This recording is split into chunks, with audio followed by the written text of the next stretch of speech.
think, mate. Probably for the best. Right, so Luke McRae's did a great job there to, sorry, Max, now it's Ollie McRae. That's right, it's Ollie McRae who wants to win this race. Yeah, no, because obviously McRae without a gold medal for the drive. Right, let's watch him. He gets some fresh air over the front wheel, makes a reasonable start. And again, it is Kershaw who makes a good start on that green line. They middle there, elbow to elbow. These bikes with their handlebars, they do tend to give you a bit of an elbow kind of position anyway. Yeah. They definitely like a bit of rubbing here, don't they? Rubbing is racing, as the Americans like to tell us. Right, off we go then, down to Wilson's for time number 1 of 4 in this, the last race for ThunderBike 500s for the weekend. We come up towards the Rapid Palmer. Through there, and hopefully we'll be able to pick up some colours and get an idea of who's doing what. We know Luke McRae's the yellow bike with the red wheels. I don't know if we can see the red wheels. There's Luke, yep, cool. I think the black bike going up, that's Kershaw, and I think it might be Ollie McRae going side by side in the argument for 4th. I'll happily be corrected on that one. But is that, no, that's the 16 bike, I think. That's Luke McRae, I think, trying to challenge the leader. Looks like Kershaw's up there to 4th.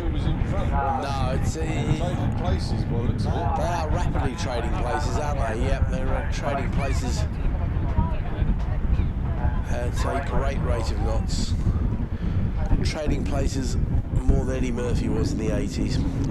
Down the back straight we go. Oh, yeah. Get that slipstream battle working overtime. Oh, well, someone got a massive slipstream from 7th place. I think they're just about to go 3rd.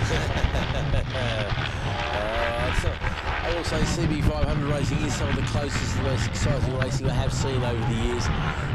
Particularly, I remember watching it over them at the moment. I remember watching at Cadwell Park where you get a great view from out the back of the box there, and some of the races, those guys are so brave through the gooseneck there, they really were.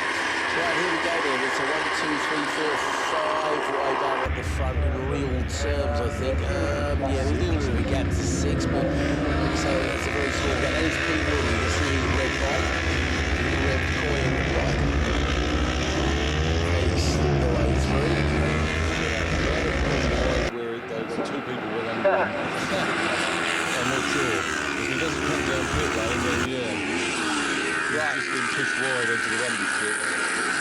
Okay, that could well be O'Hara unless he's got a transponder issue. Somebody might have changed the bike, for example, because these bikes are relatively cheap, so it's not unusual to see a spare bike here. But again, there's also people who are missing, and O'Hara actually was one of the people missing. Yeah, so let's get the timing screen sorted out. It is North Luke McRae from Ollie McRae, from Adrian Kershaw, Richard Blunt, Pete Little, Max McRae.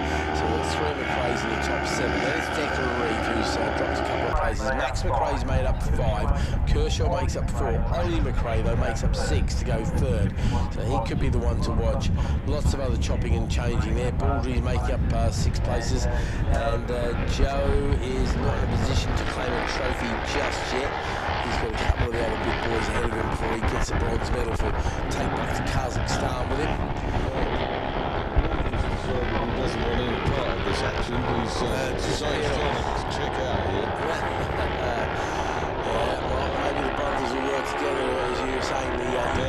So this is going to be interesting because he's, as you said earlier, he's got no one to push the air out of the way. There's 3 that are in close proximity with each other in 2nd, 3rd, and 4th. They have. Yeah. Down the back straight we go, and Dan North leads very comfortably. And yeah, side by side there for 3rd, isn't it? Those 2 are tucked away.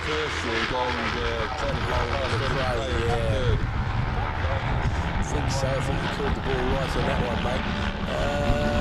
Right, checking the timing beams out there. Right, Pete Will's got a problem with the transponder. He didn't register at all, so that's all good. I wonder if. Hang on.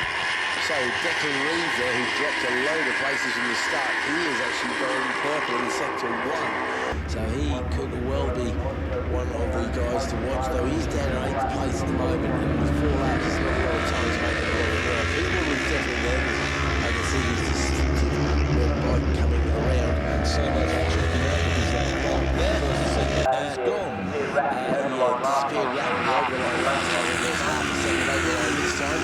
It is, I think it was does make up, get this, he's made up 3 places on that lap with the 2:15. So tell you what, it's getting drier out there, mate. Those are 2:15.0, and we're looking at a 2:14.7 as the fastest lap of the weekend. Okay. So we've gone from basically a wet race. They're getting confident again, aren't they? The sun is drying it out. Very, very rapidly. So Ollie McRae goes past on Luke McRae. They're separated by 10th per second. Adrian Kershaw still in fourth. Then it's Reed Woodward, Blunt, Carter, McRae, Carver, rounding out your top 10. And everybody else is sorting themselves out all the way around the track. Look at this battle. How close do you like your race? I love CB500 racing. The leader's got a little bit of a break. So North is strong through this first section, I think. Yeah, well, he got good. He made me wrong earlier when he came out the last turn because he got great drive and extended that gap that he'd lost. Yep. Okay, you see Kershaw still there in fourth with a distinctive green bike at least, so that's all good news. Apparently my contra mixer is cutting it out. I can do nothing at all about that, I'm afraid, Jeremy. I'm sorry for anybody listening on Mixler. I didn't know we went live on Mixler, so pass. So I thought we were only available on TSL timing. There we go, you live and learn.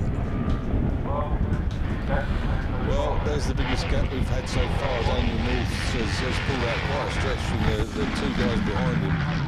Let's see if we get the idea of how he's going. He does go green in sector 1 there, so nothing special, but it's a PB, and when you're going as fast as Dan North is, you know that's going to be a good time.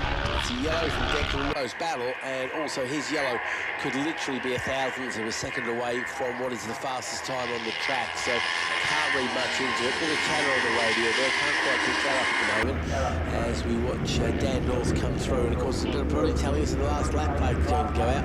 Somebody into the pit lane there, that's the 110 machine, right into the tyre of Polly, unfortunately for him.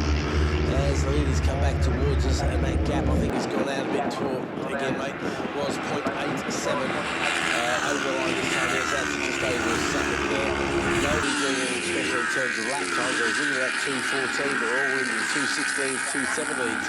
So wherever Declan Reed found that time, he certainly couldn't carry it over to the next lap because it's gone 2 1/4 slower. But again, I think there could be a traffic thing as Luke McRae passes Ollie McRae. So Dan North looking to become a 2 winner on the weekend. In fact, 2 winner on the day, man, if he can keep going at this pace. His 2:16.5 was actually the quickest lap of anybody in the top 4, or turn the race basically, on that last lap. So shows you the sort of pace you've got to find at some point. Pete Whittle transponder's still not working, but fortunately the TSL guys are right on that one, sorting it out.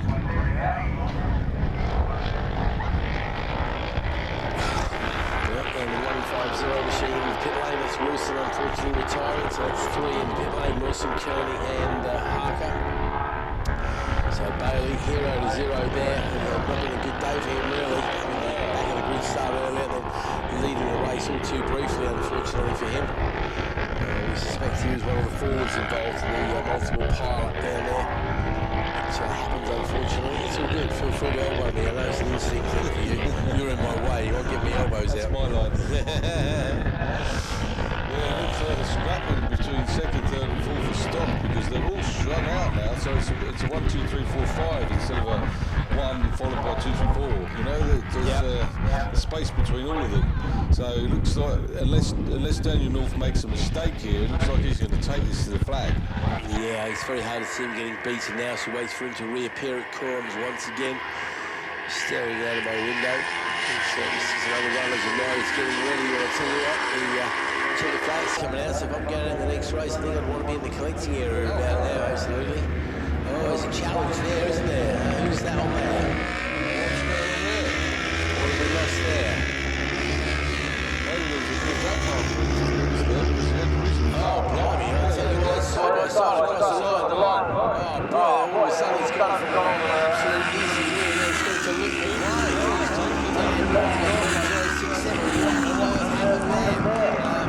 McRae comes across the line doing a 2:16.4, but North actually lost about over a second there. And all the ladies who came to the third place, then it's Declan Reed. I don't know what happened. Was that the commentator's curse? That's what I tell you what, mate. See one, mate. I couldn't see, but it was difficult to tell. Most of these guys are pretty punching the absolute limit all the way round, aren't they? So, you know, they're pushing as hard as they possibly can. So, it's actually a very fine round. I think it was a disaster. 2-3. You can't back off because that's what happens. So he's got